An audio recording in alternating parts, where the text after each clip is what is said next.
Naglagay na ako ng olive oil. Sunod natin ang sibuyas kasi malalaki ang tiwak.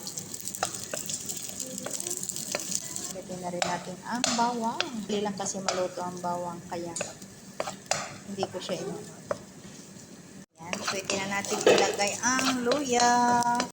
Ayan, kailangan lagyan natin ng mga sangkap dahil ito ay mga sangkap na nagpapasarap sa ating mga niluluto. Ayan po, kailangan natin lagyan ng marami para masarap at mabango.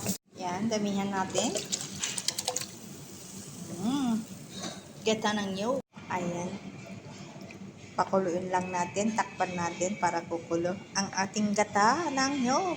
Habang hindi pa siya kumulo, lagyan na natin ng mga sangkap. Lagay tayo ng asin, masisilaw, garlic powder, black pepper, and chili powder.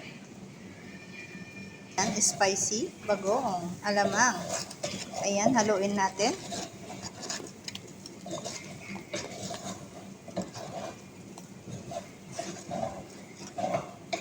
Ayan po. Ayan mga sisilab, kumukulo na. So, ilagay na natin ang ating taro.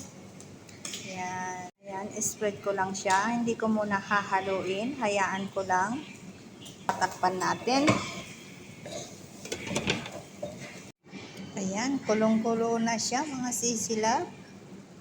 Pwede na nating galawin. Ayan. Para bumaba siya.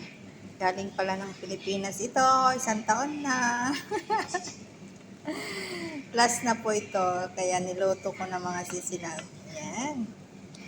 Kaya mas maganda magbilad ng taro sa tag-init. Kaya pag panahon ng hindi panahon ng taro, meron po tayong stock na lulutuin. O, diba? Kasi ganun din yung binibili mo dito. Dry na dry din eh. Kaya yan.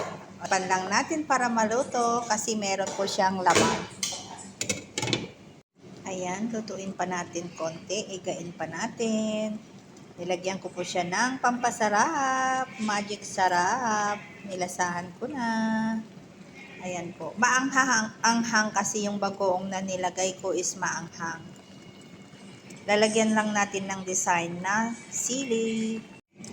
Ayan, para maluto na rin ang ating hipon. Ayan, pinanghuli ko po siya nilagay kasi madali lang po maluto ang hipon, mga sisilab.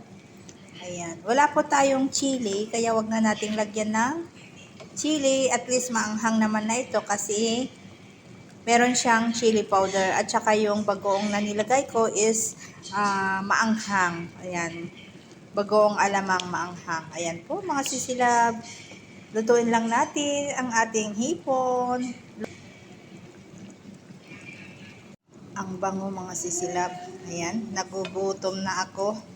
Ang bango ng amoy niya. Ayun, oh, nyo naman.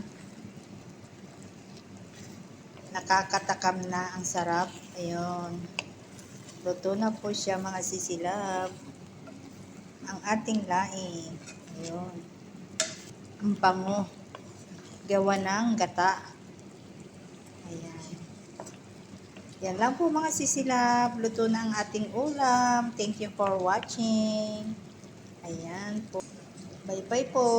Thank you for watching. Till next my video. Bye.